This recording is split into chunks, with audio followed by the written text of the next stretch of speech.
हम सब जानते हैं इस समय पंजाब में क्या चल रहा है, कितनी बड़ी कंट्रोवर्सी चल रही है क्रिश्चियंस लोगों के लिए, और ये एक बहुत बड़ा ठोकर का कारण है। और अभी हम देख रहे हैं बजिंदर सिंह जी ने ये बॉलीवुड के सेलिब्रिटीज को बुलाया, और सेलिब्रिटीज को बुला करके जो भी कुछ वहां पे हुआ मेरे ख्याल सबको मालूम है। अब कंट्रोवर्सी हो गई है ये बजिंदर सिंह जी की और अंकुर नरूला जी की, और अंकुर नरूला जी ने बहुत कुछ समझाया वचन के द्वारा कि क्या कुछ गलत चल रहा है और इस चीज को रोकना बहुत जरूरी है। इस चीज को रोकना बहुत जरूरी है मेरे प्यारे दोस्तों। हाँ मेरे दोस्तों, गलत के खिलाफ आवाज उठाना सच्चे भक्तों का कर्तव्य है। लेकिन मेरे दोस्तों, मेरा आप लोगों से एक प्रश्न है। प्रश्न ये है, क्या पास्टर बजिंदर सिंह ही आज सार्वभौमिक मसीह कलीसिया के लिए बहुत बड़ा समस्या बन बैठा है? क्या उनकी सेवा ही आज मसीह कलीसिया के लिए बहुत बड़ी समस्या बन बैठी है? दोस्तों, सच्चाई को जानो। मैं आप लोगों से एक बात कहना चाहता हूं। यह बात सच है कि उन्होंने गलत किया है, लेकिन उनके कंधे पर बंदूक रखकर आप अपने व्यूअर्स बढ़ाने की कोशिश मत कीजिए। अगर तुम सचमुच कलीसिया की भलाई चाहते हो, कलीसिया की उन्नति चाहते हो, और सबसे बड़ी बात, कलीसिया की एकता चाहते हो, मेरे दोस्तों मैं आपको बताना चाहता हूं, आज दुनिया में मसीह कलीसिया में दुनिया भर के लोग सेवक हैं, दुनिया भर के लोग प्रचारक हैं, दुनिया भर के लोग शिक्षक हैं, और सभी लोग सिखाने में लगे हैं, सभी लोग सुधारने में लगे हैं। अच्छी बात है, लेकिन वो शिक्षा, वो प्रचार, वो तुम्हारी सारी सेवा व्यर्थ हैं जो कलीसिया की एकता के लिए काम ना आए। वो सेवा है जो कलीसिया की एकता के लिए किया जाए। वो प्रचार है जो कलीसिया की एकता के लिए प्रचार किया जाए। वो शिक्षा है, सही शिक्षा है जो कलीसिया की एकता के लिए सिखाया जाए। क्योंकि दोस्तों, प्रभु यीशु मसीह चाहते हैं कि कलीसिया एकता में आए और अपने पिता परमेश्वर से प्रार्थना करते हैं कि हे पिता, जैसे हम एक हैं वैसे ही कलीसिया भी एकता में आए। यह प्रभु यीशु मसीह की प्रार्थना है। मेरे प्रियो, मैं आपसे मेरी ये प्रार्थना है, विनती है, हम जो कुछ भी करें कलीसिया के एकता के लिए करें। यही इस अंतिम दिनों में जो सेवा हमको करनी है वो सच्ची सेवा है। दोस्तों, आज कलीसिया में जो झूठी शिक्षा प्रबल है, झूठे प्रचारकों के कारण झूठे प्रचार, भिन्न भिन्न प्रकार के विचित्र शिक्षा दे देकर कलीसिया को अनेक अनेक डिनोमिनेशन में बांट दिए हैं, जबकि हमारा विश्वास एक है, हमारा प्रभु एक है, हमारा बाइबल एक है, हमारा बपतिस्मा एक है, और हमारा लक्ष्य एक है। तो दोस्तों, आज कलीसिया इतने सिद्धांतों में और इतनी डिनोमिनेशन में बढ़ गई हैं, क्या इसकी चिंता आप लोगों को नहीं है? सचमुच अगर आप कलीसिया की भलाई चाहते हो तो कलीसिया की एकता के लिए प्रयास करो।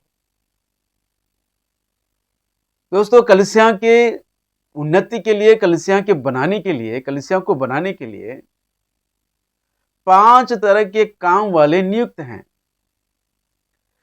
प्रेरित, भविष्यवक्ता, कलीसिया के रखवाले, सुसमाचार सुनाने वाले, प्रचारक या शिक्षक। इन 5 तरह के काम वालों को परमेश्वर ने नियुक्त किया ताकि पवित्र लोग सिद्ध बनकर एकता में आए। इफिसी की पत्री में 4 अध्याय में लिखा हुआ। और एकता के विषय में जो कोई सोचता नहीं है और एकता के विषय को बाजू रखकर या अलग रखकर जो प्रचार करते हैं वो प्रचार नहीं है मेरे दोस्तों, वो सेवा नहीं है।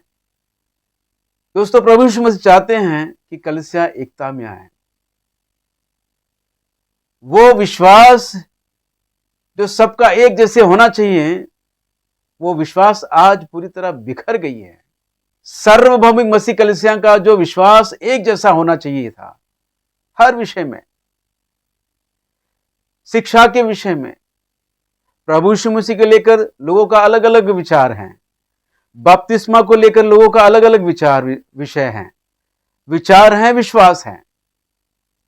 और प्रभु यीशु मसीह के दूसरे आगमन के विषय में भी लोगों का अपना अपना विश्वास है, अपना अपनी शिक्षा है, अपने अपने विचार हैं। ऐसे कलीसिया में सारे विषयों को लेकर सभी का अपना अपना विश्वास है, अपनी अपनी शिक्षा है। क्या यही कलीसिया की एकता है? दोस्तों, नहीं। कलीसिया का विश्वास जो एक होना चाहिए था, वो विश्वास पूरी तरह बिखर गया है। और उस बिखरे हुए विश्वास के लिए हमें यत्न करना है, प्रयत्न करना है। यही सच्ची सेवा है। इसलिए यहूदा की पत्री में परमेश्वर का वचन कहता है, आइए हम पढ़ेंगे यहूदा की पत्री, उसका एक ही अध्याय होता है और मैं आपको तीसरा वचन पढ़ के सुना रहा हूं, ध्यान दीजिए। लिखा है, हे प्रियो, जब मैं तुम्हें उस उद्धार के विषय में लिखने में अत्यंत परिश्रम से प्रयत्न कर रहा था जिसमें हम सब सहभागी हैं, तो मैंने तुम्हें यह समझाना अवश्य जाना कि उस विश्वास के लिए पूरा यत्न करो जो पवित्र लोगों को एक ही बार सौंपा गया है। जो पवित्र लोगों को एक ही बार सौंपा गया है, उस विश्वास के लिए यत्न करो, क्योंकि वो विश्वास पूरी तरह बिखर गया है। वो विश्वास जो पवित्र लोगों को एक ही बार सौंपा गया है, वो विश्वास बिखर गया है। सभी लोगों का अपना अपना विश्वास बन गया है। तो दोस्तों, सच्चे परमेश्वर के भक्तों का जो काम है, जो सेवा है, इन अंतिम दिनों में जो सेवा है, कलीसियाओं को एक विश्वास में लाना है। वचन कहता है, जो पवित्र लोगों को एक ही बार सौंपा गया, उस विश्वास के लिए पूरा यत्न करो, संघर्ष करो, क्योंकि वो विश्वास पूरी तरह बिखर गया है। तो दोस्तों, परमेश्वर का वचन ये भी कहता है, पवित्रात्मा परमेश्वर आदि से अपने पवित्र भविष्यवक्ताओं के मुख से कहते आ रहे हैं और आज तक सुनने को खाली नहीं है। जिस विषय में प्रेरितों के कार्य उसका 3 अध्याय 21 वचन में लिखा हुआ है, अवश्य है कि वह स्वर्ग में उस समय तक रहे। कौन? प्रभु यीशु मसीह। अवश्य है कि वह स्वर्ग में उस समय तक रहे जब तक कि सारी बातों का सुधार ना हो जाए, और जिसकी चर्चा आदि से परमेश्वर ने अपने पवित्र भविष्यवक्ताओं के मुख से कहते आ रहे हैं, आज तक भी कोई सुनने को खाली नहीं है।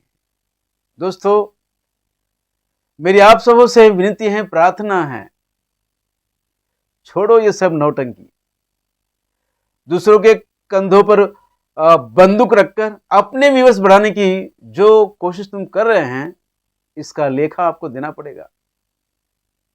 सचमुच आप अगर कलीसिया की भलाई चाहते हो, कलीसिया की उन्नति और एकता चाहते हो, तो आइए, जो बातें बिगड़ी हैं, जो शिक्षा बिगड़ गई हैं, जो विश्वास सबका बिखर गया है, उस विश्वास के लिए पूरा यत्न करें, प्रयत्न करें, संघर्ष करें, कि ताकि हमारा सार्वभौम मसीह कलीसिया का विश्वास एक हो जाए। जय मसीह की, प्रेज द लॉर्ड। मेरे प्रियो, इस विषय को लेकर जिस किसी को कोई संदेह है, तो कृपया आप अपना विचार कमेंट बॉक्स में लिख के भेजिए या तो फिर फोन कीजिए। धन्यवाद, प्रभु का धन्यवाद हो। आप सबों को फिर एक बार प्रभु यीशु मसीह में मेरा प्रणाम, सलाम, प्रेज द लॉर्ड।